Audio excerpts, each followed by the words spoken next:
Hey everyone, welcome to today's video. If y'all haven't heard, on April 18th, Cuphead was released for the Nintendo Switch. And if you honestly have not heard that, you're probably living under a rock because this is one of the most highly anticipated indie games coming to the Switch this year. And I only say it's highly anticipated because it was a Microsoft exclusive before this. But as Nintendo fanboys, we're blessed to get some great ports to the Switch.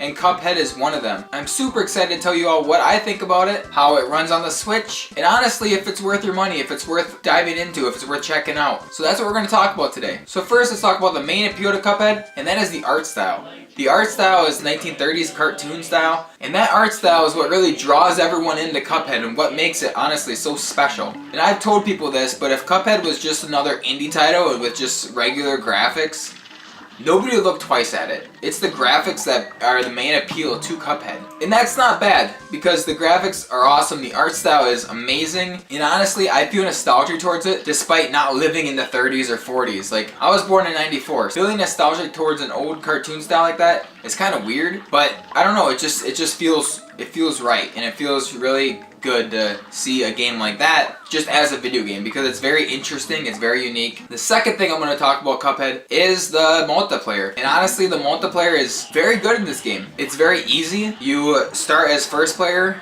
and then second player, as long as the controller is hooked up, they just pop right in and they're able to walk around the screen with you, and they're able to upgrade their items just like you are. They're able to do everything first player is able to do. So it's very nice that it's just so accessible for two people to play, because honestly it is a very good couch co-op game. I would say it's one of the better ones on the Switch just due to its difficulty, and you both can just both be frustrated together. I'm a sucker for multiplayer games because I have 3 younger brothers, and honestly, like, we just love multiplayer games, so Cuphead having multiplayer honestly just makes it that much more special. I really like it, and I really like the multiplayer in it, and I think it's really well done. The third thing I like about Cuphead is the level design and how long the levels are, or I guess how short they are. Cuphead levels usually, from what I've seen, I'm only on like the first world right now, but it usually lasts about 1 minute to 2 minutes, maybe 2.5 if you're fighting a boss. And I think that is the perfect length of time to not want to quit the game. Because when you die over and over and over and over on this level, it being short is a very good incentive to keep trying to beat it. If it were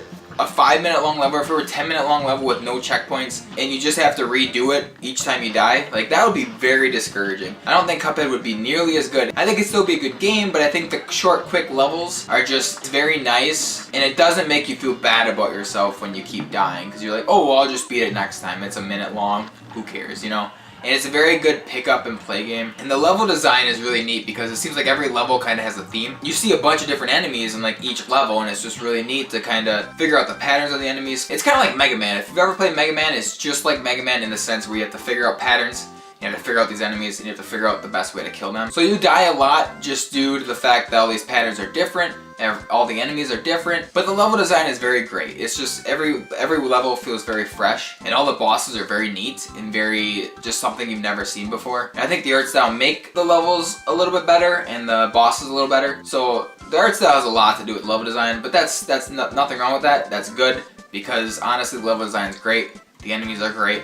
Everything about the levels are great, and everything about the length of the levels are great. So if you haven't heard already, the levels are great. The fourth thing I'm going to talk about Cuphead, and we kind of can't ignore this, is the difficulty. Cuphead is extremely difficult. It's about learning patterns of the enemies. It's about dodging, jumping, using all your skills available to you. And even if you've mastered those skills, it's still super hard. It's not so hard to where it like demeans you, where it makes you feel like you're just bad at the game. It honestly makes you feel like, hey, I just gotta learn what the enemy does. I have to try to keep as many hearts as I can until the end. It's a very trial and error game. And personally, I enjoy trial and error games. I like trying to figure out how to beat a boss. But don't get me wrong, I do get frustrated. It is a very frustrating game. But like I said, it's frustrating in a sense where you still feel like you can learn, and it's not just frustrating because it's hard. But it's definitely the hardest game I've played on the Switch so far. Now I'm gonna briefly talk about the port itself and how it feels, how it runs. But I have not played the Xbox version, so I'm just going to talk about my experience with the Switch version, and you can take from that what you want. Maybe I'll post a link in the description to a comparison video, but I'm just going to talk about my experience with the Switch port. So the Switch port of Cuphead seems to run very well. I have not run into lag at all. I have not run into frame rate issues, which is the same thing as lag. I don't know why I said that. It's redundant. I have not run into like my screen freezing for a second like some ports of games I've played. Loading times are average 5-6 seconds, I'd say, maybe 8, but I'm honestly like, you don't really notice it. I think I was reading from somewhere that the Xbox version is like 5 seconds or 4 seconds, and the Switch is supposedly longer, but honestly, like, if you haven't played the Xbox, you're not gonna notice. You're not gonna notice the loading time. You're not gonna notice anything different, because honestly, this is a really great port of Cuphead. The team who ported it over did such a great job, and I'm just very thankful it turned out very well, because I was really looking forward to Cuphead for a long time. It's honestly a really good game. It's $20 right now, and I know there's a physical version coming later in the year, I believe. But I personally think it's worth picking up now, because it is a great game, and you're gonna miss out on a lot of hours.